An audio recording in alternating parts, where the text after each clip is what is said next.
ਕਾਫੀਆਂ ਸ਼ਾਹ ਹੁਸੈਨ 12ਵੀਂ ਜਮਾਤ ਦਾ ਸਬਕ ਹੈ ਅੱਜ ਸਾਡੇ ਕੋਲ। ਸਫਾ ਨੰਬਰ 51 ਸ਼ਾਹ ਹੁਸੈਨ ਦੀਆਂ ਦੋ ਕਾਫੀਆਂ ਅੱਜ ਸਾਡਾ ਮੌਜੂ ਹੋਏਗਾ। ਉਹਦੇ ਅਸੀਂ ਲਫ਼ਜ਼ੀ ਮਤਲਬ ਤੇ ਤਸ਼ਰੀਹ ਕਰਾਂਗੇ। ਪਹਿਲੀ ਕਾਫੀ ਦੇਖਨੇ ਆ।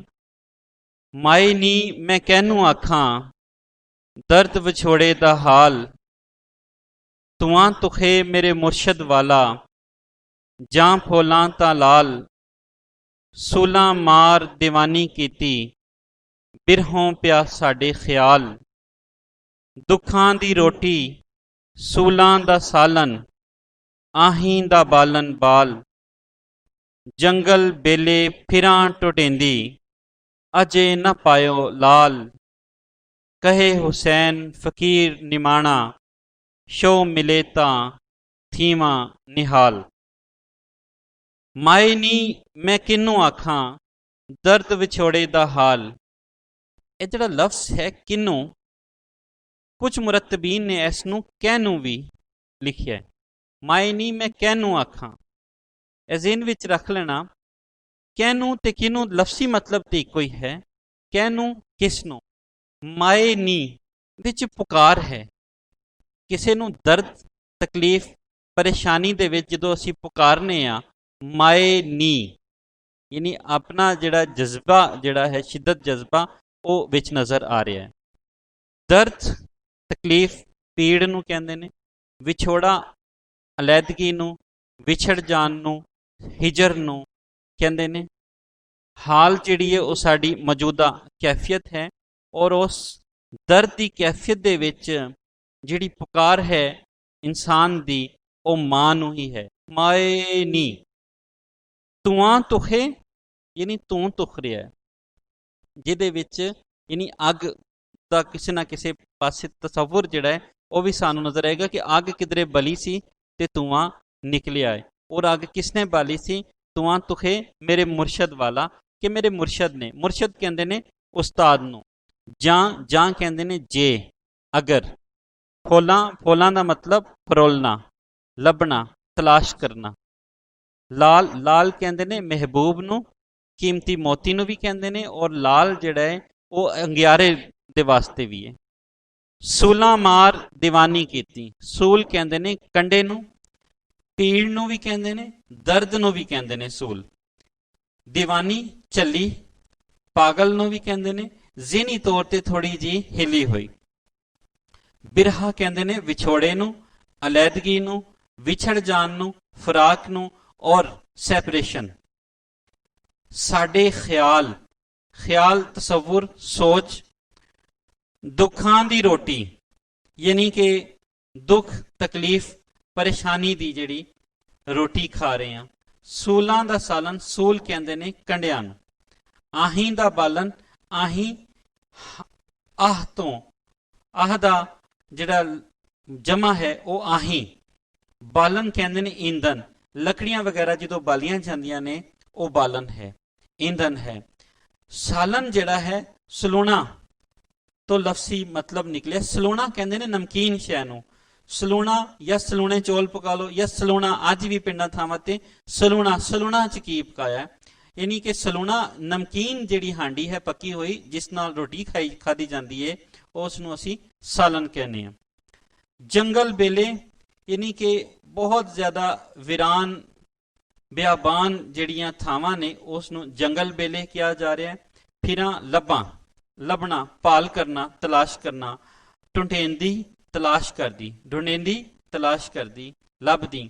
ਅਜੇ ਨਾ ਅਜੇ ਹਾਲੇ ਤਿਕਰ, ਅਜੇ ਤੋਂ ਮੁਰਾਦ ਹਾਲੇ ਤਿਕਰ। ਨਾ ਪਾਇਓ ਨਹੀਂ ਲੱਭਿਆ। ਲਾਲ ਮਹਿਬੂਬ ਕਹਿੰਦੇ ਹਾਲੇ ਤਿਕਰ ਮਹਿਬੂਬ ਨਹੀਂ ਲੱਭਿਆ। ਕਹੇ ਹੁਸੈਨ, ਹੁਣ ਸ਼ਾਇਰ ਜਿਹੜਾ ਹੈ ਉਹ ਆਖਰੀ ਮਿਸਰੇ ਵਿੱਚ ਆਜੀ ਇਨਕਸਾਰੀ, ਕਹੇ ਹੁਸੈਨ ਫਕੀਰ ਨਿਮਾਣਾ, ਕਿ ਆਪਣੇ ਆਪ ਨੂੰ ਫਕੀਰੀ ਦੇ ਵਿੱਚ ਨਿਮਾਣਾ ਵਿਚਾਰੇ ਨੂੰ ਕਹਿੰਦੇ ਨੇ। ਮਿਲੇ ਲੱਭ ਜਾਏ, ਤਾਂ ਅਗਰ ਥੀਵਾਂ, ਤਾਂ ਤੋਂ ਮੁਰਾਦ ਹੋ ਜਾਵਾਂ, ਅਗਰ ਲੱਭ ਜਾਏ ਥੀਵਾਂ ਹੋ ਜਾਵਾਂ। ਨਿਹਾਲ ਤੋਂ ਮਤਲਬ ਹੈ ਖੁਸ਼ਹਾਲ, ਤਰੋਤਾਜ਼ਾ, ਆਨੰਦ ਵਿੱਚ, ਸਕੂਨ ਵਿੱਚ। ਸਾਰੇ ਲਫ਼ਜ਼ੀ ਮਤਲਬ ਤੁਸੀਂ ਆਪਣੇ ਕੋਲ ਯਾਦ ਕਰੋ ਤਾਂ ਜੇ ਤੁਹਾਨੂੰ ਤਸ਼ਰੀਹ ਵੇਲੇ ਜਿਹੜਾ ਨਾ ਉਹ ਇਹਦੇ ਮੁਖਤਲਿਫ ਜਿਹੜੀਆਂ ਵੇਰੀਏਸ਼ਨ ਹੈ ਉਸ ਨੂੰ ਸਮਝਣ ਲਈ ਜਿਹੜੀ ਉਹ ਮਦਦ ਮਿਲੇਗੀ। ਹੁਣ ਅਸੀਂ ਆਨੇ ਹਾਂ ਇਸ ਦੀ ਤਸ਼ਰੀਹ ਵਾਲੇ ਪਾਸੇ। ਜਿਵੇਂ ਕਿ ਸਾਡੇ ਕੋਲ ਪਹਿਲਾ ਸ਼ੇਰ ਹੈ, ਮਾਏ ਨੀ ਮੈਂ ਕਿਹਨੂੰ ਆਖਾਂ ਦਰਦ ਵਿਛੋੜੇ ਦਾ ਹਾਲ, ਤੂਆਂ ਤੁਖੇ ਮੇਰੇ ਮੁਰਸ਼ਦ ਵਾਲਾ, ਜਾਂ ਫੋਲਾਂ ਤਾਂ ਲਾਲ। ਹੁਣ ਤੁਸੀਂ ਜ਼ਿਹਨ 'ਚ ਰੱਖੋ ਕਿ ਇਹ ਕਾਫੀ ਹੈ। ਕਾਫੀ ਦੇ ਵਿੱਚ ਮਾਰਫਤ-ਏ ਇਲਾਹੀ ਦਾ ਮੌਜ਼ੂ ਬਿਆਨ ਕੀਤਾ ਗਿਆ ਹੁੰਦਾ ਹੈ, ਰੱਬ ਨੂੰ ਲੱਭਣ ਦਾ, ਰੱਬ ਨਾਲ ਪਿਆਰ ਕਰਨ ਦਾ, ਦੁਨੀਆ ਦੇ ਫਾਨੀ ਹੋਣ ਦਾ, ਨੇਕ ਅਮਲ ਕਰਨ ਦਾ। ਔਰ ਇਸ ਮੌਜ਼ੂ ਨੂੰ ਅਜੇ ਮੌਸੀਕੀਅਤ ਦੇ ਨਾਲ ਬਿਆਨ ਕੀਤਾ ਜਾਂਦਾ ਹੈ ਕਿ ਇਸ ਨੂੰ ਤਰਨੁਮ ਨਾਲ ਪੜ੍ਹਿਆ ਜਾਂਦਾ ਹੈ। ਯਾਨੀ ਕਾਫੀ ਉਹ ਮਾਰਫਤ-ਏ ਇਲਾਹੀ ਦਾ ਕਲਾਮ ਜਿਸ ਨੂੰ ਤਰਨੁਮ ਨਾਲ ਪੜ੍ਹਿਆ ਜਾ ਸਕੇ, ਇਸ ਨੂੰ ਅਸੀਂ ਕਾਫੀ ਕਹਿੰਦੇ ਹਾਂ। ਇਸ ਤੋਂ ਇਲਾਵਾ ਵੀ ਸ਼ਾਹ ਹੁਸੈਨ ਮੋਢੀ ਸ਼ਾਇਰਾਂ ਵਿੱਚੋਂ ਨੇ, ਇਹਨਾਂ ਤੋਂ ਇਲਾਵਾ ਵੀ ਬਹੁਤ ਜ਼ਿਆਦਾ ਸ਼ਾਇਰਾਂ ਨੇ ਕਾਫੀ ਲਿਖੀ, ਜਿਵੇਂ ਬੁੱਲੇ ਸ਼ਾਹ ਹੋਰਾਂ ਨੇ ਵੀ ਲਿਖੀ, ਸਚਲ ਸਰਮਸਤ ਹੋਰਾਂ ਨੇ ਵੀ, ਖਾਜਾ ਗੁਲਾਮ ਫਰੀਦ ਹੋਰਾਂ ਨੇ ਵੀ, ਇਹ ਜਿਹੜੇ ਸ਼ਾਇਰ ਨੇ ਜਿਨ੍ਹਾਂ ਨੇ ਕਾਫੀਆਂ ਲਿਖੀਆਂ। ਹੁਣ ਅਸੀਂ ਪਹਿਲੇ ਸ਼ੇਰ ਵੱਲ ਸਾਂ। ਮਾਏ ਨੀ ਮੈਂ ਕਿਹਨੂੰ ਆਖਾਂ ਦਰਦ ਵਿਛੋੜੇ ਦਾ ਹਾਲ, ਤੂਆਂ ਤੁਖੇ ਮੇਰੇ ਮੁਰਸ਼ਦ ਵਾਲਾ, ਜਾਂ ਫੋਲਾਂ ਤਾਂ ਲਾਲ। ਇਹ ਮਹਿਬੂਬ ਮੇਰੇ ਦਿਲ ਅੰਦਰ ਵਿਛੋੜਾ ਹੈ।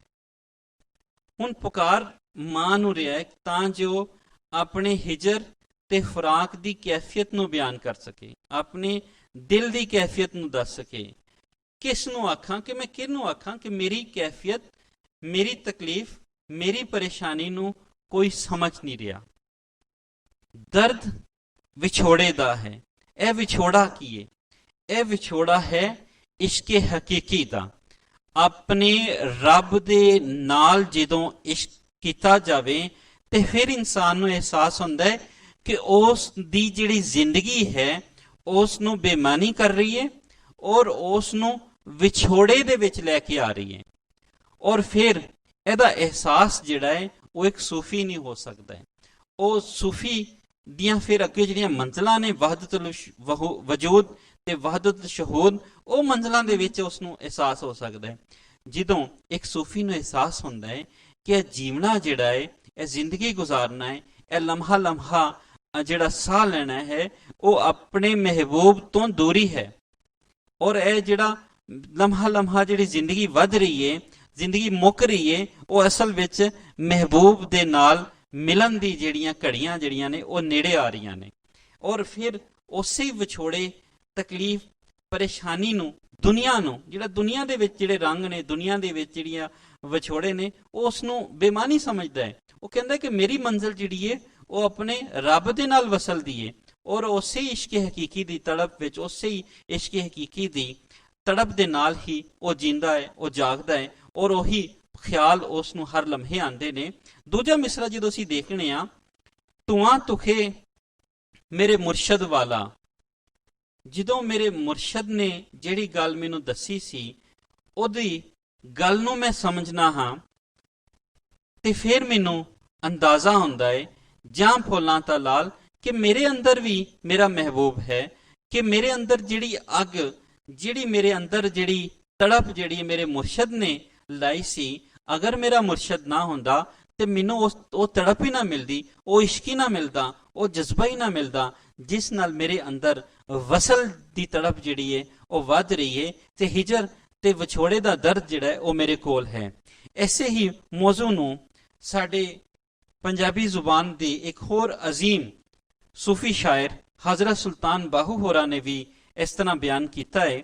ਉਹ ਲਿਖਦੇ ਨੇ, ਅਲਿਫ ਅੱਲਾਹ ਚੰਬੇ ਦੀ ਬੂਟੀ ਮੇਰੇ ਮਨ ਵਿੱਚ ਮੁਰਸ਼ਦ ਲਾਈ ਹੂ, ਨਫੀ ਅਸਬਾਦ ਦਾ ਪਾਣੀ ਮਿਲੇ ਹਰ ਰਗੇ ਹਰ ਜਾਈ ਹੂ, ਅੰਦਰ ਬੂਟੀ ਮੁਸ਼ਕ ਮੁਚਾਇਆ ਜਾਂ ਫੁਲਨ ਪਰ ਆਈ ਹੂ, ਜੀਵੇ ਮੁਰਸ਼ਦ ਕਾਮਲ ਬਾਹੂ ਜੇ ਇਹ ਬੂਟੀ लाई हो।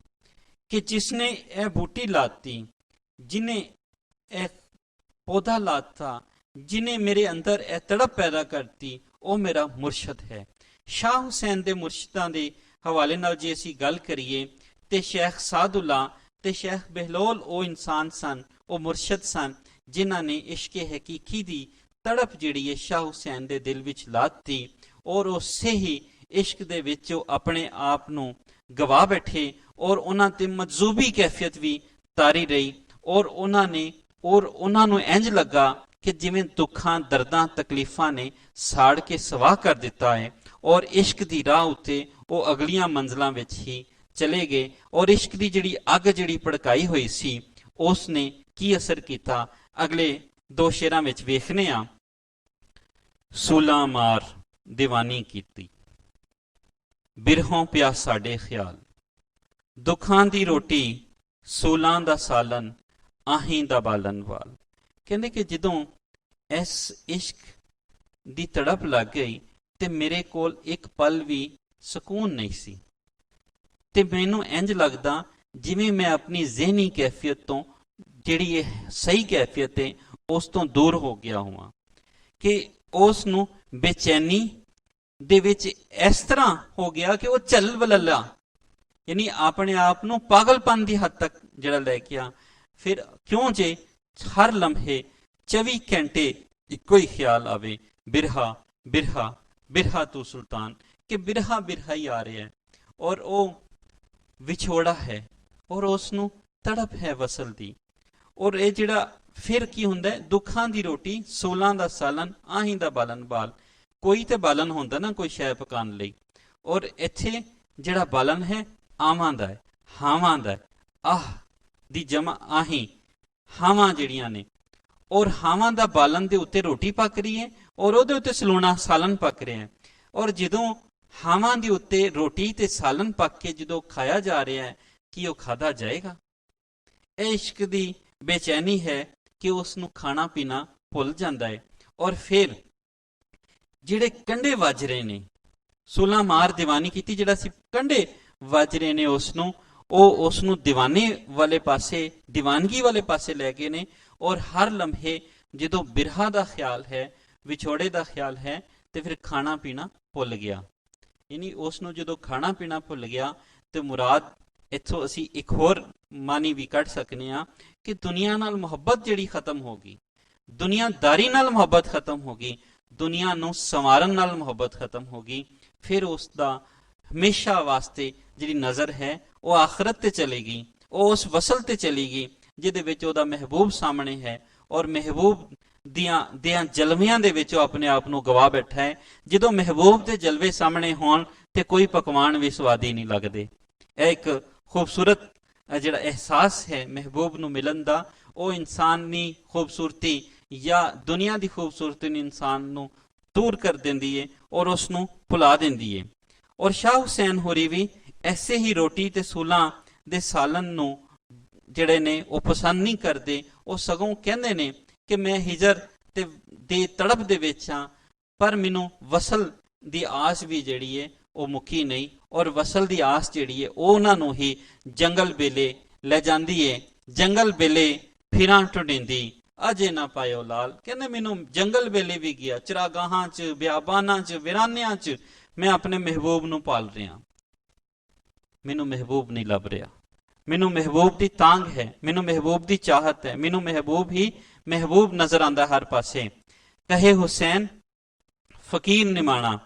ਹੁਣ ਆਖਰੀ ਜਿਹੜਾ ਮਿਸਰਾ ਹੈ ਉਹਦੇ ਵਿੱਚ ਆਜਜ਼ੀ, ਇਨਕਸਾਰੀ, ਆਪਣੇ ਆਪ ਨੂੰ ਕਮਜ਼ੋਰ, ਲਿੱਸਾ, ਮਾੜਾ ਜਿਹੜਾ ਉਹ ਦੱਸ ਰਹੇ ਨੇ ਆਪਣੇ ਮਹਿਬੂਬ ਦੇ ਸਾਹਮਣੇ, ਕਿ ਮਹਿਬੂਬ ਦੇ ਸਾਹਮਣੇ ਉਹ ਫਕੀਰ ਨੇ, ਮਹਿਬੂਬ ਦੇ ਸਾਹਮਣੇ ਉਹ ਨਿਮਾਣੇ ਨੇ। ਆਜਜ਼ੀ ਦੇ ਨਾਲ, ਇਨਕਸਾਰੀ ਦੇ ਨਾਲ ਸ਼ੋ ਮਿਲੇ। ਸ਼ੋ ਕਹਿੰਦੇ ਨੇ ਮਹਿਬੂਬ ਨੂੰ, ਸ਼ੋ ਕਹਿੰਦੇ ਨੇ ਮਹਿਬੂਬ। ਮਹਿਬੂਬ ਤੋਂ ਮੁਰਾਦ ਅੱਲਾਹ ਤਾਲਾ, ਮਹਿਬੂਬ ਤੋਂ ਮੁਰਾਦ ਇਸ਼ਕ ਹਕੀਕੀ ਦਾ ਮਹਿਬੂਬ ਹੈ ਜਿਹੜਾ ਅੱਲਾਹ ਤਾਲਾ ਹੈ। ਉਸ ਤੋਂ ਇਲਾਵਾ ਹੋਰ ਕੋਈ ਮਹਿਬੂਬ ਅਸਲ ਨਹੀਂ ਹੈ, ਉਸ ਤੋਂ ਇਲਾਵਾ ਕੋਈ ਮਹਿਬੂਬ ਇਸ਼ਕ ਹਕੀਕੀ ਦੀਆਂ ਕਿਸੇ ਤਰ੍ਹਾਂ ਵੀ ਤਾਰੀਫਾਂ 'ਚ ਪੂਰਾ ਨਹੀਂ ਉਤਰਦਾ। ਕਿ ਜਦੋਂ ਮੈਨੂੰ ਮੇਰਾ ਮਹਿਬੂਬ ਮਿਲ ਗਿਆ, ਜਦੋਂ ਮੈਂ ਆਪਣੇ ਅੱਲਾਹ ਤਾਲਾ ਨੂੰ ਪਾ ਲਿਆ, ਤਾਂ ਫਿਰ ਨਿਹਾਲ ਹੋ ਜਾਵਾਂਗੀ, ਫਿਰ ਖੁਸ਼ ਹੋ ਜਾਵਾਂਗੀ, ਫਿਰ ਮੈਨੂੰ ਸਕੂਨ ਆ ਜਾਏਗਾ, ਫਿਰ ਮੈਨੂੰ ਆਨੰਦ ਆ ਜਾਏਗਾ, ਫਿਰ ਮੇਰੇ ਸਾਰੇ ਦੁੱਖ, ਤਕਲੀਫਾਂ, ਪਰੇਸ਼ਾਨੀਆਂ ਜਿਹੜੀਆਂ ਦੂਰ ਹੋ ਜਾਣਗੀਆਂ।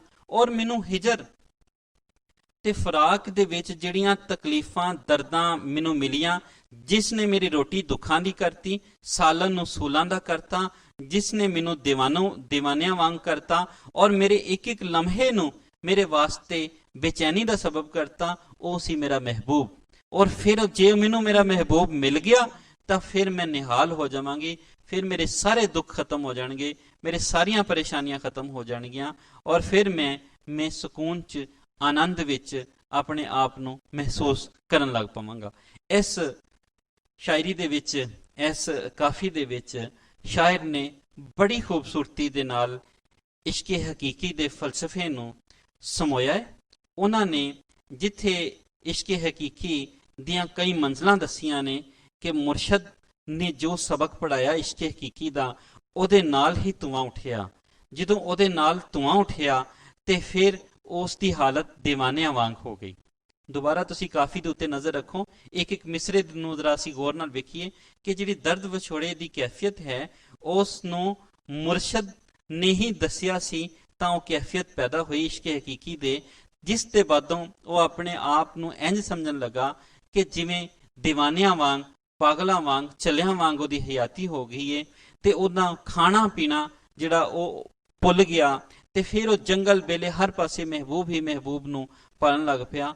ਤੇ ਅਖੀਰਲੇ ਮਿਸਰੇ 'ਚ ਸ਼ਾਇਰ ਕਹਿੰਦਾ ਹੈ ਕਿ ਜੇ ਮੇਰਾ ਮਹਿਬੂਬ ਮੈਨੂੰ ਮਿਲ ਜਾਏ ਤੇ ਮੈਂ ਨਿਹਾਲ ਹੋ ਜਾਵਾਂ, ਮੈਂ ਪੁਰਸਕੂਨ ਹੋ ਜਾਵਾਂ, ਉਸ ਤੋਂ ਇਲਾਵਾ ਮੇਰੇ ਸਕੂਨ ਦਾ ਚਾਰਾ ਕੋਈ ਨਹੀਂ ਕਰ ਸਕਦਾ। ਇਹ ਇਸ਼ਕੇ ਹਕੀਕੀ ਦੀ ਬਹੁਤ ਹੀ ਖੂਬਸੂਰਤ ਮਿਸਾਲ ਸੀ। ਸੂਫੀਆਨਾ ਰੰਗ ਸੀ, ਤਸਵੁਫ ਸੀ, ਮਾਰਿਫਤ-ਏ ਇਲਾਹੀ ਸੀ, ਰੱਬ ਦੇ ਨਾਲ ਵਸਲ ਦੀਆਂ ਮੰਜ਼ਲਾਂ ਦਾ ਜ਼ਿਕਰ ਸੀ ਇਸ ਕਾਫੀ ਦੇ ਵਿੱਚ। ਹੁਣ ਅਸੀਂ ਦੂਜੀ ਕਾਫੀ ਦੇ ਵਿੱਚ ਆਨੇ ਆ, ਉਹਦੇ ਬਾਰੇ ਅਸੀਂ ਗੱਲ ਕਰਾਂਗੇ। ਕਾਫੀ ਹੈ, ਮਾਹੀ ਮਾਹੀ ਕੂਕਦੀ ਮੈਂ ਆਪੇ ਰਾਂਝਨ ਹੋਈ। ਮਾਹੀ ਮਾਹੀ ਕੂਕਦੀ ਮੈਂ ਆਪੇ ਰਾਂਝਣ ਹੋਈ, ਰਾਂਝਨ ਰਾਂਝਨ ਮੈਨੂੰ ਸਭ ਕੋਈ ਆਖੋ, ਹੀਰ ਨਾ ਆਖੋ ਕੋਈ। ਰਾਂਝਨ ਰਾਂਝਨ ਮੈਨੂੰ ਸਭ ਕੋਈ ਆਖੋ, ਹੀਰ ਨਾ ਆਖੋ ਕੋਈ। ਜਿਸ ਸ਼ੋ ਨੂੰ ਮੈਂ ਢੂੰਡਦੀ, ਢੂੰਡ ਲਦਾ ਸ਼ੋ ਸੋਈ। ਕਹੇ ਹੁਸੈਨ ਸਾਧਾਂ ਦੇ ਮਿਲਿਆਂ, ਨਿਕਲ ਭੁੱਲ ਗਿਓਈ। ਇਸ ਕਾਫੀ ਦੇ ਵਿੱਚ ਸ਼ਾਇਰ ਨੇ ਇਸ਼ਕੇ ਹਕੀਕੀ ਦੀ ਗੱਲ ਹੀ ਕੀਤੀ ਹੈ, ਲੇਕਿਨ ਉਹਦਾ ਅੰਦਾਜ਼ ਥੋੜਾ ਜਿਹਾ ਮੁਖਤਲਿਫ ਹੈ। ਇਸ ਕਾਫੀ ਦਾ ਜਿਹੜਾ ਰਾਗ ਹੈ ਤਿਲੰਗ ਹੈ। ਤਿਲੰਗ ਜਿਹੜਾ ਰਾਗ ਹੈ ਉਹ ਖਮਾਜ ਠਾਠ ਦੀ ਇੱਕ ਰਾਗਣੀ ਜਿਹਦੇ 5 ਸੁਰ ਨੇ, ਔਰ ਜਿਵੇਂ ਕਿ ਤੁਹਾਨੂੰ ਪਤਾ ਹੈ ਕਿ ਹਰ ਰਾਗ ਦਾ ਇੱਕ ਵੇਲਾ ਹੈ। ਇਸ ਰਾਗ ਤਿਲੰਗ ਦਾ ਜਿਹੜਾ ਵੇਲਾ ਹੈ ਉਹ ਹੈ ਰਾਤ ਦਾ ਦੂਜਾ ਪਹਿਰ। ਰਾਤ ਦੇ ਦੂਜੇ ਪਹਿਰ ਜਿਹੜੀ ਹੈ ਉਹ ਇਹ ਕਾਫੀ ਜਿਹੜੀ ਉਹ ਗਾਈ ਜਾਏਗੀ ਤੇ ਉਸ ਦਾ ਅਸਰ ਇਸ ਰਾਗ ਦੇ ਨਾਲ ਦੁਗਣਾ ਚੁਗਣਾ ਹੋ ਜਾਏਗਾ। ਮਾਹੀ ਮਾਹੀ ਕੂਕਦੀ ਮੈਂ ਆਪੇ ਰਾਂਝਨ ਹੋਈ। ਪਹਿਲੇ ਤੇ ਰਾਂਝਾ ਜਿਹੜਾ ਹੈ ਉਸ ਦੇ ਹਵਾਲੇ ਨਾਲ ਤੁਸੀਂ ਯਾਦ ਕਰ ਲਵੋ। ਥੋੜਾ ਜਿਹਾ ਤੁਹਾਨੂੰ ਮੈਂ ਦੱਸਦਾ ਕਿ ਰਾਂਝਾ ਉਹ ਕਰੈਕਟਰ ਹੈ ਜਿਹੜਾ ਹੀਰ ਨੂੰ ਲੱਭਣ ਜਾਂਦਾ ਹੈ, ਜੰਗਲ ਬੇਲਿਆਂ 'ਚ ਮੱਝਾਂ ਵੀ ਚਾਰਦਾ ਹੈ, ਕੈਦੋ ਦੀਆਂ ਗੱਲਾਂ ਵੀ ਸੁਣਦਾ ਹੈ, ਸਮਾਜ ਦੇ ਉਲਟ ਵੀ ਚੱਲਦਾ ਹੈ, ਔਰ ਫਿਰ ਔਕੜਾਂ ਵੀ ਸਹਿ ਰਿਹਾ ਹੈ। ਰਾਂਝਾ ਅਸਲ ਨਾਂ ਤੀਦੋ ਸੀ ਉਸਦਾ। ਰਾਂਝਾ ਮਹਿਬੂਬ ਬਣਿਆ ਹੀਰ ਦਾ। ਮਾਹੀ ਮਾਹੀ ਮਹਿਬੂਬ ਨੂੰ ਵੀ ਕਹਿੰਦੇ ਨੇ, ਔਰ ਇਹਦਾ ਲਫ਼ਜ਼ੀ ਮਤਲਬ ਮੱਝਾਂ ਚਰਾਉਣ ਵਾਲਾ ਵੀ ਹੈ। ਮਾਹੀ ਮਾਹੀ ਮਹਿਬੂਬ ਮੱਝਾਂ ਚਰਾਉਣ ਵਾਲਾ, ਯਾਨੀ ਮੱਝਾਂ ਚਰਾਉਣ ਵਾਲਾ ਜਿਹੜਾ ਛੇੜੂ ਹੁੰਦਾ ਹੈ ਉਸ ਨੂੰ ਵੀ ਮਾਹੀ ਕਿਹਾ ਜਾਂਦਾ ਹੈ। ਜ਼ਿਹਨ ਵਿੱਚ ਰੱਖਣਾ ਕਿ ਜਿਹੜਾ ਮਾਹੀਆ ਲਫ਼ਜ਼ ਹੈ ਉਹ ਵੀ ਇੱਥੋਂ ਹੀ ਬਣਦਾ ਹੈ, ਮਾਹੀ ਤੋਂ ਮਾਹੀਆ। ਠੀਕ ਹੈ, ਮਾਹੀਆ ਦਾ ਲਫ਼ਜ਼ੀ ਮਤਲਬ ਮੱਝਾਂ ਚਰਾਉਣ ਵਾਲਾ ਔਰ ਮਹਿਬੂਬ ਵੀ, ਦੋਵੇਂ ਮਤਲਬ ਅਸੀਂ ਜ਼ਿਹਨ 'ਚ ਰੱਖਾਂਗੇ। ਕੂਕਦੀ, ਕੂਕਣਾ, ਪੁਕਾਰਨਾ, ਲੱਭਣਾ, ਪਾਲਣਾ, ਉੱਚੀ ਉੱਚੀ ਬੋਲਣਾ, ਯਾਨੀ ਜਦੋਂ ਕੋਈ ਚੀਜ਼ ਲੱਭ ਰਿਹਾ ਬੰਦਾ ਉਹ ਉੱਚੀ ਉੱਚੀ ਬੋਲ ਕੇ ਲੱਭ ਰਿਹਾ, ਪਾਲ ਰਿਹਾ। ਮਾਹੀ ਮਾਹੀ ਕੂਕਦੀ ਮੈਂ ਆਪੇ ਰਾਂਝਨ ਹੋਈ। ਅਸੀਂ ਇਹਦੇ ਤਸ਼ਰੀਹ 'ਚ ਅਸੀਂ ਇਹਦੇ ਜਾਵਾਂਗੇ, ਮਾਨਿਆਂ ਨੂੰ ਲੱਭਾਂਗੇ। ਰਾਂਝਨ ਰਾਂਝਨ ਮੈਨੂੰ ਸਭ ਕੋਈ ਆਖੋ, ਹੀਰ ਨਾ ਆਖੋ ਕੋਈ। ਸ਼ਾਇਰ ਨੇ ਬੜੀ ਖੂਬਸੂਰਤੀ ਦੇ ਨਾਲ ਵਹਦਤੁਲ ਵਜੂਦ ਦਾ ਫਲਸਫਾ ਬਿਆਨ ਕੀਤਾ ਹੈ। ਵਹਦਤੁਲ ਵਜੂਦ ਉਹ ਫਲਸਫਾ ਹੈ ਜਦੋਂ ਸੂਫੀ ਨੂੰ ਹਰ ਪਾਸੇ ਰੱਬ ਹੀ ਰੱਬ ਨਜ਼ਰ ਆਉਂਦਾ ਹੈ। ਤੇ ਹੀਰ ਦੇ ਉੱਤੇ ਜਿਹੜੀ ਮਜਾਜ਼ੀ ਇਸ਼ਕ ਦੀ ਕੈਫੀਅਤ ਉਹ ਇੰਨੀ ਜ਼ਿਆਦਾ ਹੋ ਗਈ ਕਿ ਉਸ ਨੂੰ ਆਪਣੇ ਆਪ ਨੂੰ ਕਲਵਾਣਾ ਪੈ ਗਿਆ ਕਿ ਮੈਂ ਹੁਣ ਰਾਂਝਾ, ਕਿ ਮੈਨੂੰ ਲੋਕੀ ਰਾਂਝਾ ਆਖੋ, ਮੈਨੂੰ ਹੀਰ ਨਾ ਆਖੋ, ਕਿਉਂਕਿ ਮੇਰਾ ਮਹਿਬੂਬ ਮੇਰੇ ਅੰਦਰ ਵਸ ਗਿਆ। ਔਰ ਸ਼ਾਹ ਹੁਸੈਨ ਵੀ ਐਸੀ ਹੀ ਕੈਫੀਅਤ ਨੂੰ ਬਿਆਨ ਕਰ ਰਿਹਾ ਹੈ ਕਿ ਵਹਦਤੁਲ ਵਜੂਦ ਦੀਆਂ ਜਿਹੜੀਆਂ ਮੰਜ਼ਲਾਂ ਨੇ ਕਿ ਮੈਨੂੰ ਮੇਰੇ ਅੰਦਰੋਂ ਰੱਬ ਮਿਲ ਗਿਆ। ਇਹ ਤਨ ਤੇਰਾ ਹੁਜਰਾ ਰੱਬ ਦਾ ਅੰਦਰ ਪਾ ਚਾਹਤੀ ਹੋ, ਕਿ ਮੇਰੇ ਅੰਦਰ ਹੀ ਰੱਬ ਹੈ, ਇਸ ਲਈ ਮੈਨੂੰ ਆਪਣੇ ਰੱਬ ਨਾਲ ਵਸਲ ਹੋ, ਰੱਬ ਦਾ ਵਸਲ ਮਿਲ ਗਿਆ। ਜਿਸ ਸ਼ੋ ਨੂੰ ਮੈਂ ਢੂੰਡਦੀ, ਜਿਸ ਮਹਿਬੂਬ ਨੂੰ, ਸ਼ੋ ਮਹਿਬੂਬ ਨੂੰ ਮੈਂ ਲੱਭ ਰਹੀ ਹਾਂ, ਢੂੰਡ ਰਹੀ ਹਾਂ, ਢੂੰਡ ਲਦਾ ਸ਼ੋ ਸੋਈ, ਢੂੰਡ ਲਿਆ, ਢੂੰਡ ਲੱਭ ਲਿਆ ਕਿ ਮੈਂ ਜਿਹੜਾ ਮਹਿਬੂਬ ਨੂੰ ਲੱਭ ਰਹੀ ਸਾਂ ਉਹ ਮਹਿਬੂਬ ਉਹੀ ਏ। ਲੱਦਾ ਲੱਭਿਆ, ਹੱਥ ਆ ਗਿਆ, ਉਹ ਉਹੀ ਏ। ਸੋ ਉਹੀ, ਸੋਈ ਯਾਨੀ ਉਹੀ ਏ। ਕਹੇ ਹੁਸੈਨ, ਸ਼ਾਹ ਹੁਸੈਨ ਹੁਣ ਆਪਣੇ ਆਪ ਨੂੰ ਪੁਕਾਰ ਰਹੇ ਨੇ, ਕਹੇ ਹੁਸੈਨ ਸਾਧਾਂ ਦੇ ਮਿਲਿਆ। ਸਾਧ ਕਹਿੰਦੇ ਨੇ ਸਿੱਧੇ ਰਸਤੇ ਤੇ ਚੱਲਣ ਵਾਲੇ ਨੂੰ, ਦਰਵੇਸ਼ ਨੂੰ, ਨੇਕ ਨੂੰ, ਪਾਰਸਾ ਨੂੰ, ਸੂਫੀ ਨੂੰ, ਕਿ ਜਦੋਂ ਕੋਈ ਸਾਧ ਮਿਲਿਆ ਨਿਕਲ ਭੋਲ ਗਿਓ, ਕਿ ਫਿਰ ਮੇਰੀਆਂ ਜਿਹੜੀਆਂ ਗਲਤ ਫਹਿਮੀਆਂ ਸਨ, ਜਿਹੜੀਆਂ ਭੂਲ ਭੁਲਈਆਂ ਸਨ, ਜਿਹੜੇ ਇੱਧਰ ਉੱਧਰ ਦੇ ਜਿਹੜੇ ਰਾਹ ਮੈਨੂੰ ਦੱਸ ਰਹੇ ਸਨ ਮਜ਼ਹਬੀ ਠੇਕੇਦਾਰ ਜਾਂ ਮਜ਼ਹਬੀ ਪੇਸ਼ਵਾ, ਉਹ ਰਾਹ ਨਹੀਂ ਸਨ। ਮਹਿਬੂਬ ਦਾ ਰਾਹ ਇੱਕੋ ਹੀ ਸੀ, ਉਹ ਸੀ ਆਪਣੇ ਦਿਲ ਤੋਂ ਲੰਘ ਕੇ ਜਾਣਾ ਔਰ ਆਪਣੇ ਦਿਲ ਨੂੰ ਲੱਭਣਾ ਔਰ ਆਪਣੇ ਆਪ ਨੂੰ ਲੱਭਣਾ। ਔਰ ਫਿਰ ਨਿਕਲ ਭੋਲ ਗਏ ਕਿ ਫਿਰ ਮੈਨੂੰ ਸਾਰੇ ਭੋਲ ਜਿਹੜੇ ਨੇ ਉਹ ਖਤਮ ਹੋ ਗਏ। ਸ਼ਾਇਰ ਨੇ ਬੜੇ ਖੂਬਸੂਰਤੀ ਦੇ ਨਾਲ ਇਸ ਪੂਰੀ ਕਾਫੀ ਦੇ ਵਿੱਚ ਇੱਕੋ ਹੀ ਤਾਸੁਰ ਵੀ ਰੱਖਿਆ ਹੈ ਔਰ ਵਹਦਤੁਲ ਵਜੂਦ ਦੇ ਹਵਾਲੇ ਨਾਲ ਅਲਾਮਤ ਰਾਹੀਂ, ਹੀਰ ਤੇ ਰਾਂਝੇ ਦੀ ਅਲਾਮਤ ਰਾਹੀਂ ਇਨਸਾਨ ਤੇ ਖੁਦਾ ਦੇ ਤਾਲੁਕ ਨੂੰ ਬਿਆਨ ਕੀਤਾ ਹੈ। ਅਸੀਂ ਜੇ ਹੀਰ ਰਾਂਝੇ ਦੇ ਵਿੱਚ ਆਪਣੀ ਇਸ ਅਲਾਮਤ ਨੂੰ ਵੇਖੀਏ, ਅੱਲਾਹ, ਰਾਂਝਣ ਤੋਂ ਮੁਰਾਦ ਅੱਲਾਹ ਤਾਲਾ ਦੀ ਜ਼ਾਤ ਹੈ, ਹੀਰ ਤੋਂ ਮੁਰਾਦ ਇਨਸਾਨ ਦੀ ਜ਼ਾਤ ਹੈ। ਹੀਰ ਦੇ ਵਾਸਤੇ ਔਕੜਾਂ ਸਨ, ਹੀਰ ਸਮਾਜ ਦੇ ਖਿਲਾਫ ਖੜੀ ਹੋ ਗਈ ਸੀ, ਹੀਰ ਕੈਦੋ ਬੰਦ ਵਿੱਚ ਚਲੀ ਜਾਂਦੀ ਹੈ। ਹੀਰ ਦੇ ਜਦੋਂ ਕੈਦੋ ਉਸ ਦੀ ਸ਼ਿਕਾਇਤ ਲਾਂਦਾ ਹੈ ਤੇ ਹੀਰ ਦੇ ਉੱਤੇ ਪਾਬੰਦੀਆਂ ਲੱਗ ਜਾਂਦੀਆਂ ਨੇ, ਹੀਰ ਨੂੰ ਔਕੜਾਂ ਨੇ, ਹੀਰ ਸਮਾਜ ਦੇ ਉਲਟ ਚੱਲ ਰਹੀ ਹੈ ਔਰ ਫਿਰ ਉਹ ਆਪਣੇ ਮਹਿਬੂਬ ਦੀ ਭਾਲ ਵਿੱਚ ਵੀ ਹੈ। ਸ਼ਾਇਰ ਨੇ ਜਿੱਥੇ ਹੀਰ ਤੇ ਰਾਂਝੇ ਦੀ ਅਲਾਮਤ ਦੱਸੀ ਹੈ, ਉੱਥੇ ਆਪਣੇ ਅੰਦਰ ਝਾਤੀ ਪਾਵਨ ਦਾ ਵੀ ਦੱਸਿਆ ਹੈ ਕਿ ਇਨਸਾਨ ਫਨਾ ਫਿਲਾਹ ਤੱਕ ਪਹੁੰਚਣ ਤੋਂ ਪਹਿਲੇ ਫਨਾ ਫੀ ਜ਼ਾਤ ਜ਼ਰੂਰ ਕਰੇ, ਕਿ ਆਪਣੀ ਜ਼ਾਤ ਨੂੰ ਮਿਟਾ ਦੇ। ਕਿ ਜਦੋਂ ਤੁਸੀਂ ਮੈਂ ਕਰੋਗੇ ਤੂੰ ਨਹੀਂ ਲੱਭੇਗਾ, ਮੈਂ ਤੇ ਤੂੰ ਨੂੰ ਇਕੱਠਾ ਕਰਨਾ ਪਏਗਾ, ਮੈਂ ਦੇ ਵਿੱਚ ਹੀ ਤੂੰ ਦਾ ਤਸੱਵੁਰ ਜਿਹੜਾ ਆਏਗਾ।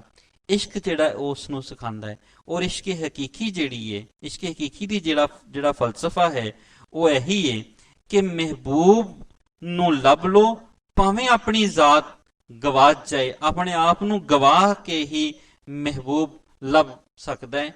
ਉਸ ਤੋਂ ਵੱਖ ਕੋਈ ਹੋਰ ਰਾਹ ਨਹੀਂ ਹੈ ਕਿ ਹੋਰ ਜਿਹੜਾ ਹੈ ਤੁਹਾਨੂੰ ਲੱਭ ਜਾਏ ਮਹਿਬੂਬ। ਬੁੱਲੇ ਸ਼ਾਹ ਹੋਰੀ ਵੀ ਐਸੀ ਗੱਲ ਨੂੰ ਫਰਮਾਉਂਦੇ ਸਨ, ਰਾਂਝਾ ਰਾਂਝਾ ਕਰਦੀ ਨੀ ਮੈਂ ਆਪੇ ਰਾਂਝਾ ਹੋਈ, ਰਾਂਝਾ ਰਾਂਝਾ ਕਰਦੀ ਨੀ ਮੈਂ ਆਪੇ ਰਾਂਝਾ ਹੋਈ, ਸਦੋ ਨੀ ਮੈਨੂੰ ਧੀਦੋ ਰਾਂਝਾ ਹੀਰ ਨਾ ਆਖੋ ਕੋਈ। ਕਿ ਮੈਨੂੰ ਹੁਣ ਧੀਦੋ ਰਾਂਝਾ ਕਹੋ, ਕਿਉਂ ਜੀ ਧੀਦੋ ਅਸਲ ਨਾਂ ਸੀ ਰਾਂਝੇ ਦਾ, ਹੀਰ ਨਾ, ਮੈਨੂੰ ਹੀਰ ਨਾ ਆਖੋ। ਕਿ ਇਨਸਾਨ ਜਦੋਂ ਇਨਸਾਨ ਆਪਣੇ ਆਪ ਨੂੰ ਭਾਲ ਲੈਂਦਾ ਹੈ, ਰੱਬ ਦੀ ਜ਼ਾਤ ਨੂੰ ਦੇਖ ਲੈਂਦਾ ਹੈ, ਰੱਬ ਦੀ ਜਲਵੇ ਨੂੰ ਮਹਿਸੂਸ ਕਰ ਲੈਂਦਾ ਹੈ, ਤੇ ਫਿਰ ਉਸ ਨੂੰ ਆਪਣੇ ਅੰਦਰੋਂ ਹੀ ਰੱਬ ਮਿਲ ਜਾਂਦਾ ਹੈ। ਰੱਬ ਜਿਹੜਾ ਹੈ ਉਹ ਕਿਸੇ ਇੱਕ ਥਾਂ ਤੇ ਮਖਸੂਸ ਨਹੀਂ, ਉਹ ਹਰ ਜਗ੍ਹਾ ਤੇ ਮੌਜੂਦ ਹੈ, ਓਮਨੀ ਪ੍ਰੈਜ਼ੈਂਟ, ਹਰ ਪਾਸੇ ਹੈ ਉਹ ਸਾਡੀ ਜ਼ਾਤ ਦੀਆਂ ਅਥਾਹ ਗਹਿਰਾਈਆਂ ਵਿੱਚ ਵੀ ਮੌਜੂਦ ਹੈ। ਉਹ ਆਉਣ ਵਾਲੇ ਵੇਲੇ ਤੇ ਵੀ ਕਾਦਰ ਹੈ, ਹੁਣ ਦੇ ਵੇਲੇ ਤੇ ਵੀ, ਪਿਛਲੇ ਵੇਲੇ ਜਿਹੜੇ ਗੁਜ਼ਰ ਕੇ ਨੇ ਉਹ ਸਾਰੇ ਉਹਦੇ ਇਲਮ ਵਿੱਚ ਨੇ। ਉਹ ਅਲੀਮ ਹੈ, ਉਹ ਖਬੀਰ ਹੈ, ਉਹ ਸਭ ਖਬਰ ਰੱਖਣ ਵਾਲਾ ਹੈ, ਉਹ ਕਾਦਰ ਹੈ, ਯਾਨੀ ਹਰ ਸ਼ੈ ਤੇ ਕੁਦਰਤ ਰੱਖਣ ਵਾਲਾ ਹੈ। ਔਰ ਜਿਹੜਾ ਇਨਸਾਨ ਉਸ ਨੂੰ ਲੱਭਣ ਦਾ ਯਤਨ ਕਰਦਾ ਹੈ, ਉਸ ਨੂੰ ਲੱਭਣ ਦੀ ਕੋਸ਼ਿਸ਼ ਕਰਦਾ ਹੈ, ਉਸ ਦੇ ਵਜੂਦ ਵਿੱਚ ਆਪਣੇ ਆਪ ਨੂੰ ਭਾਲਦਾ ਹੈ, ਤਾਂ ਫਿਰ ਉਹ ਆਪਣੇ ਮਨ, ਆਪਣੀ ਜ਼ਾਤ ਨੂੰ ਪਿੱਛੇ ਰੱਖ ਦਿੰਦਾ ਹੈ। ਉਹਦੇ ਵਿੱਚੋਂ ਮੈਂ ਖਤਮ ਹੋ ਜਾਂਦੀ ਹੈ। ਉਹਦੇ ਵਿੱਚ ਜਿਹੜੇ ਜਜ਼ਬੇ ਨੇ ਉਹ ਅੱਲਾਹ ਤਾਲਾ ਦੇ ਅਹਿਕਾਮ ਦੇ ਮੁਤਾਬਿਕ ਹੋ ਜਾਂਦੇ ਨੇ। ਉਹ ਜਿਹੜਾ ਅਮਲ ਕਰਦਾ ਹੈ ਉਹ ਰੱਬ ਦੇ ਮੁਤਾਬਿਕ ਹੁੰਦਾ ਹੈ। ਉਹ ਜਿਹੜੀ ਇਹ ਗੱਲ ਕਹਿੰਦਾ ਹੈ ਉਹਦੇ ਵਿੱਚ ਵੀ ਰੱਬ ਦੀ ਖੁਸ਼ਨੁਦੀ ਹੁੰਦੀ ਹੈ। ਕਿਉਂ ਜੇ ਜਦੋਂ ਮਹਿਬੂਬ ਕਿਸੇ ਨੂੰ ਮੰਨ ਲਿਆ ਜਾਏ ਤੇ ਫਿਰ ਮਹਿਬੂਬ ਦੀ ਮਰਜ਼ੀ ਹੀ ਉਹਦੀ ਆਸ਼ਿਕ ਦੀ ਮਰਜ਼ੀ ਹੁੰਦੀ ਹੈ। ਔਰ ਵਹਦਤੁਲ ਵਜੂਦ ਦਾ ਜਿਹੜਾ ਫਲਸਫਾ ਹੈ ਕਿ ਆਸ਼ਿਕ ਜਿਹੜਾ ਉਹ ਆਪਣੀ ਮੈਂ ਨੂੰ ਮਾਰਦਾ ਹੈ, ਆਪਣੇ ਆਪ ਨੂੰ ਮਾਰਦਾ ਹੈ। ਫਲਸਫਾ ਜਿਹੜਾ ਵਹਦਤੁਲ ਵਜੂਦ ਹੈ ਉਸ ਤੋਂ ਪਹਿਲੇ ਮਨ ਆਪਣੀ ਜ਼ਾਤ ਪਹਿਲੀ ਹੈ ਫਨਾ ਫਿ ਜ਼ਾਤ, ਫਿਰ ਹੈ ਫਨਾ ਫਿਲ ਮੁਰਸ਼ਦ, ਫਿਰ ਹੈ ਫਨਾ ਫਿ ਰਸੂਲ, ਫਿਰ ਹੈ ਫਨਾ ਫਿल्लाह। ਕਿ ਜਦੋਂ ਅੱਲਾਹ ਤੱਕ ਦਾ ਇਸ਼ਕ ਹਕੀਕੀ ਉਸ ਨੂੰ ਅਪੜ ਗਿਆ ਕਿ ਆਸ਼ਿਕ ਕਹਿੰਦਾ ਕਿ ਫਿਰ ਮੇਰਾ ਕੁਝ ਨਹੀਂ ਹੈ, ਮੇਰੀ ਜਿਹੜੀ ਜ਼ਿੰਦਗੀ ਉਹ ਵੀ ਰੱਬ ਦੀ ਹੈ, ਮੇਰਾ ਜਿਹੜਾ ਕਹਿਣਾ ਹੈ ਉਹ ਵੀ ਰੱਬ ਦਾ, ਮੇਰਾ ਜਿਹੜਾ ਖਾਣਾ ਪੀਣਾ ਉਹ ਵੀ ਰੱਬ ਦਾ, ਮੇਰਾ ਸਭ ਕੁਝ ਰੱਬ ਦੀ ਮਰਜ਼ੀ ਦੇ ਮੁਤਾबिक ਜੁੜਿਆ ਹੋਇਆ ਹੈ। ਔਰ ਇੱਕ ਸੂਫੀ ਐਸੇ ਹੀ ਮੰਜ਼ਲ ਤੇ ਰੰਜਨ ਮੈਨੂੰ ਸਭ ਕੋਈ ਆਖੋ, ਹੀਰ ਨਾ ਆਖੋ ਕੋਈ, ਕਿ ਫਿਰ ਮੈਨੂੰ ਇੰਜ ਲੱਗਦਾ ਹੈ ਕਿ ਮੇਰੇ ਆਲ ਦੁਆਲੇ ਰੱਬ ਹੀ ਰੱਬ ਹੈ, ਮੇਰੇ ਵਿੱਚ ਵੀ ਰੱਬ ਵਸਣ ਲੱਗ ਪਿਆ ਹੈ। ਔਰ ਫਿਰ ਜਿਹੜਾ ਸੂਫੀ ਅਜੇ ਮੰਜ਼ਲ ਤੇ ਅਪੜ ਜਾਂਦਾ ਹੈ ਉਹ ਇਨਸਾਨਾਂ ਨੂੰ ਆਪਸ 'ਚ ਜੋੜਦਾ ਹੈ, ਉਹ ਇਨਸਾਨਾਂ ਨੂੰ ਤੋੜਦਾ ਨਹੀਂ ਹੈ, ਉਹ ਇਨਸਾਨੀਅਤ ਦੀ ਗੱਲ ਕਰਦਾ ਹੈ। ਐਸੇ ਲਈ ਪੰਜਾਬੀ ਜ਼ੁਬਾਨ ਦੇ ਸੂਫੀ ਜਿਹੜੇ ਸ਼ਾਇਰ ਨੇ ਉਹਨਾਂ ਨੇ ਇਨਸਾਨੀਅਤ ਦੀ ਗੱਲ ਕੀਤੀ। ਉਹਨਾਂ ਨੇ ਇਨਸਾਨ ਨੂੰ ਵੱਖਰਾ ਹੋਣ ਨਹੀਂ ਕੀਤਾ, ਉਹਨਾਂ ਨੂੰ ਮਜ਼ਹਬ ਦੇ ਨਾਂ ਤੇ, ਰੰਗ ਦੇ ਨਾਂ ਤੇ, ਕਿਸੇ ਹੋਰ ਨਸਲ ਦੇ ਨਾਂ ਤੇ ਵੱਖਰਾ ਨਹੀਂ ਕੀਤਾ, ਬਲਕਿ ਨਾਲ ਜੋੜਿਆ, ਤਾਂ ਜੇ ਜਦੋਂ ਇਨਸਾਨ ਦੇ ਨਾਲ ਜੁੜ ਜਾਏਗਾ ਤੇ ਫਿਰ ਰੱਬ ਰਾਜ਼ੀ ਹੋਏਗਾ, ਫਿਰ ਖਾਲਕੇ ਕਾਇਨਾਤ ਰਾਜ਼ੀ ਹੋਏਗਾ। ਜਦੋਂ ਖਾਲਕੇ ਕਾਇਨਾਤ ਰਾਜ਼ੀ ਹੋਏਗਾ ਤੇ ਫਿਰ ਮਹਿਬੂਬ ਦੀ ਖੁਸ਼ੀ ਦੇ ਨਾਲ ਹੀ ਤਾਂ ਥੀਵਾਂ ਨਿਹਾਲ, ਫਿਰ ਹਰ ਪਾਸੇ ਖੁਸ਼ੀ ਹੀ ਖੁਸ਼ੀ ਹੋ ਜਾਏਗੀ।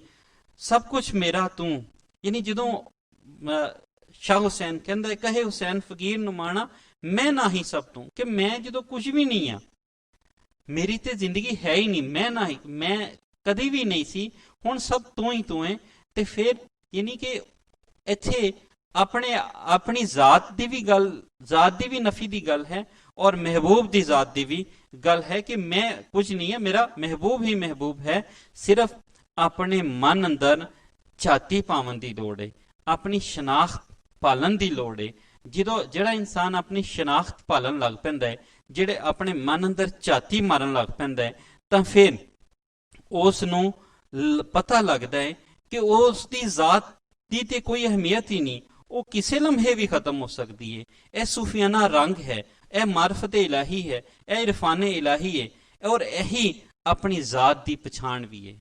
ਜ਼ਾਤ ਦੀ ਪਛਾਣ ਜਿਨ੍ਹਾਂ ਚਿਕਰ ਨਹੀਂ ਹੋਏਗੀ ਤੇ ਫਿਰ ਉਹਨਾਂ ਚਿਕਰ ਇਨਸਾਨ ਆਪਣੇ ਰੱਬ ਦੇ ਨਾਲ ਨਹੀਂ ਜੁੜ ਸਕੇਗਾ। ਆਪਣੀ ਜ਼ਾਤ ਜਦੋਂ ਪਛਾਣ ਲੈਂਦਾ ਫਿਰ ਆਪਣੀ ਜ਼ਾਤ ਦੀ ਨਫੀ ਕਰਕੇ ਉਸ ਖਾਲਕ ਦੀ ਜ਼ਾਤ ਦੇ ਨਾਲ ਜੁੜ ਜਾਂਦਾ ਹੈ।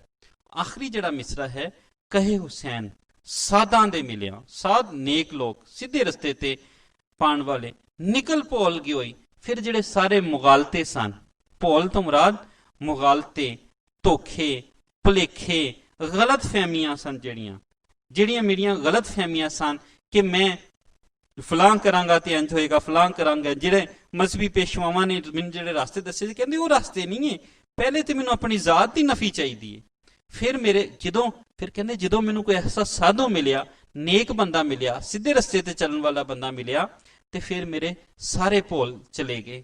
ਮੈਂ ਅਕਸਰ ਕਲਾਸ ਵਿੱਚ ਵੀ ਕਹਿਣਾ ਕਿ ਜਦੋਂ ਤੁਹਾਨੂੰ ਨਹੀਂ ਸਮਝ ਆਉਂਦੀ ਕਿਸੇ ਸਾਧ ਦੀ, ਕਿਸੇ ਨੇਕ ਬੰਦੇ ਦੀ, ਕਿਸੇ ਮੁੱਤਕੀ ਦੀ, ਕਿਸੇ ਅੱਛੇ ਬੰਦੇ ਦੀ, ਤੇ ਆਪਣੇ ਸਾਹਮਣੇ ਵੇਖ ਲਿਆ ਕਰੋ ਉਸ ਨੇਕ ਬੰਦੇ ਨੂੰ ਜਿਹੜਾ ਸਭ ਕੁਝ ਤੁਹਾਨੂੰ ਦੱਸ ਰਿਹਾ। ਇਸ ਲਈ ਕਿ ਜਿਹੜੀਆਂ ਭੋਲ ਭੁਲਈਆਂ ਨੇ, ਜਿਹੜੀਆਂ ਇਨਸਾਨ ਦੀਆਂ ਗਲਤ ਫਹਿਮੀਆਂ ਨੇ, ਉਹ ਇੱਕ ਸੂਫੀ ਹੀ ਇਨਸਾਨ ਖਤਮ ਕਰ ਸਕਦਾ ਹੈ। ਔਰ ਸੂਫੀ ਉਹ ਹੈ ਜੋ ਸਿੱਧੇ ਰਸਤੇ ਤੇ ਲਾ ਦੇ। ਔਰ ਸ਼ਾਹ ਹੁਸੈਨ ਦੇ ਅੰਦਰ ਜਿਹੜੇ ਧੂਆਂ ਤੁਖਾਇਆ ਸੀ ਉਹਨਾਂ ਦੇ ਮੁਰਸ਼ਿਦਾਂ ਨੇ ਇਸ਼ਕੇ ਹਕੀਕੀ ਵਾਲਾ, ਆਪਣੀ ਜ਼ਾਤ ਤੋਂ ਅੱਗੇ ਰੱਬ ਦੀ ਜ਼ਾਤ ਨੂੰ ਰੱਖਣ ਵਾਲਾ, ਉਹ ਸਾਰੇ ਜਿਹੜੇ ਵਹਿਮ ਤੇ ਭੁਲੇਖੇ ਜਿਹੜੇ ਦੂਰ ਕਰਨ ਵਾਲਾ, ਔਰ ਮਹਿਬੂਬੇ ਹਕੀਕੀ ਦੀ ਭਾਲ ਦੇ ਵਿੱਚ ਲਾਣ ਵਾਲਾ ਜਿਹੜਾ ਜਜ਼ਬਾ ਹੈ ਉਹ ਅਸਲ ਵਿੱਚ ਐਸੇ ਹੀ ਕਾਫੀ ਦੇ ਵਿੱਚ ਬਿਆਨ ਕੀਤਾ ਗਿਆ। ਸ਼ਾਇਰ ਨੇ ਜਦੋਂ ਹਰ ਪਾਸੇ ਆਪਣੇ ਮਹਿਬੂਬ ਦੇ ਜਲਵੇ ਵੇਖਣਾ ਸ਼ੁਰੂ ਕੀਤੇ ਤਾਂ ਉਸ ਨੂੰ ਕਿਸੇ ਪਾਸੇ ਵੀ ਆਪਣੇ ਮਹਿਬੂਬ ਤੋਂ ਵੱਖ ਕੁਝ ਨਜ਼ਰ ਹੀ ਨਾ ਆਇਆ। ਤੇ ਫਿਰ ਸ਼ਾਇਰ ਨੂੰ ਕਹਿਣਾ ਪਿਆ ਕਿ ਜਿਸ ਮਹਿਬੂਬ ਨੂੰ ਮੈਂ ਲੱਭਦੀ ਰਹੀ ਉਹ ਉਹੀ ਸੀ, ਤੇ ਔਰ ਜਿਹੜੇ ਸਾਧਾਂ ਨੇ, ਨੇਕ ਲੋਕਾਂ ਨੇ ਜਿਹੜੇ ਮੈਨੂੰ ਰਾਹ ਦੱਸੇ ਸਨ, ਔਰ ਉਹੀ ਅਸਲ ਰਾਹ ਸੀ। ਤੇ ਮੇਰੀਆਂ ਸਾਰੀਆਂ ਗਲਤ ਫਹਿਮੀਆਂ, ਮੇਰੇ ਸਾਰੇ ਮੁਗਾਲਤੇ ਜਿਹੜੇ ਦੂਰ ਹੋ ਗਏ ਤੇ ਮੈਂ ਆਪਣੇ ਮਹਿਬੂਬ ਨੂੰ ਪਾਲ ਲਿਆ। ਇੱਕ ਸੂਫੀ ਦੀ ਸਭ ਤੋਂ ਵੱਡੀ ਮੰਜ਼ਿਲ ਉਹੀ ਹੁੰਦੀ ਹੈ ਜਦੋਂ ਉਸ ਨੂੰ ਮਹਿਬੂਬੇ ਹਕੀਕੀ ਦੀ ਭਾਲ ਹੋ ਜਾਂਦੀ ਹੈ, ਔਰ ਫਿਰ ਉਹ ਉਸੇ ਮਹਿਬੂਬ ਦੀ ਖੁਸ਼ੀ ਦੇ ਵਿੱਚ ਹੀ ਆਪਣੀ ਖੁਸ਼ੀ ਲੱਭਦਾ ਹੈ, ਮਹਿਬੂਬ ਦੇ ਹੁਕਮਾਂ ਨੂੰ ਮੰਨ ਕੇ ਹੀ ਆਪਣੀ ਜ਼ਿੰਦਗੀ ਗੁਜ਼ਾਰਦਾ ਹੈ, ਔਰ ਫਿਰ ਇਹ ਆਪਣੀ ਉਸ ਨੂੰ ਬੇਚੈਨੀ ਦੀ ਥਾਂ ਸਕੂਨ ਮਿਲ ਜਾਂਦਾ ਹੈ, ਤੋਂ ਨਿਹਾਲ ਹੋ ਜਾਂਦਾ ਹੈ। ਐਸੀ ਆਨੰਦ ਵਿੱਚ ਉਸ ਦੀ ਸਾਰੀ ਹਯਾਤੀ ਜਿਹੜੀ ਉਹ ਬੀਤਦੀ ਹੈ। ਔਰ ਸ਼ਾਹ ਹੁਸੈਨ ਦੀ ਅਮਲੀ ਜ਼ਿੰਦਗੀ ਵਿੱਚ ਵੀ ਸਾਨੂੰ ਅਜਿਹਾ ਹੀ ਨਜ਼ਰ ਆਉਂਦਾ ਹੈ ਕਿ ਉਹਨਾਂ ਨੂੰ ਮਹਿਬੂਬੇ ਹਕੀਕੀ ਮਿਲ ਗਿਆ, ਔਰ ਐਸੇ ਹੀ ਉਹ ਸੋਚ ਦੇ, ਐਸੇ ਫਲਸਫੇ ਦੇ, ਐਸੇ ਫਿਕਰ ਦੇ ਉਹ ਪੈਰੋਕਾਰ ਰਹੇ, ਔਰ ਐਸੇ ਦਾ ਪ੍ਰਚਾਰ ਉਹਨਾਂ ਦੀ ਪੰਜਾਬੀ ਸ਼ਾਇਰੀ ਵਿੱਚ ਵੀ ਮਿਲਦਾ ਹੈ। ਪੰਜਾਬੀ ਸ਼ਾਇਰੀ ਦੇ ਮੋਢੀ ਸ਼ਾਇਰ ਜਿਹੜੇ ਨੇ ਉਹ ਸਾਡੇ ਅੱਜ ਕਾਫੀ ਦੇ ਮੋਢੀ ਸ਼ਾਇਰ ਜਿਹੜੇ ਨੇ ਅੱਜ ਸਾਡਾ ਮੌਜੂ ਸੀ। ਅਸੀਂ ਉਹਨਾਂ ਦੀਆਂ ਦੋ ਜਿਹੜੀਆਂ ਨੇ ਉਹ ਕਾਫੀਆਂ ਪੜ੍ਹੀਆਂ। ਪਹਿਲੀ ਕਾਫੀ ਜਿਹੜੀ ਸੀ ਉਹ ਰਾਗ ਕੇਦਾਰ ਦੀ ਸੀ ਤੇ ਦੂਜੀ ਕਾਫੀ ਰਾਗ ਤਿਲਿੰਗ ਦੀ ਸੀ। ਇਸ ਦੋ ਕਾਫੀਆਂ ਨੂੰ ਅਸੀਂ ਪੜ੍ਹਿਆ, ਇਹਦੇ ਵਿੱਚ ਅਸੀਂ ਮਾਨੀ ਤੇ ਨਾਲ ਨਾਲ ਤਸ਼ਰੀਹ ਦੇਖੀ। ਇਸ ਦੇ ਹਵਾਲੇ ਨਾਲ ਕੋਈ ਸਵਾਲ ਹੋਏ ਤੇ ਮੇਰੇ ਕੋਲ ਜ਼ਰੂਰ ਪੁੱਛੋ। ਆਪਣਾ ਬਹੁਤ ਸਾਰਾ ਖਿਆਲ ਰੱਖੋ। ਰੱਬ ਰੱਖਾ।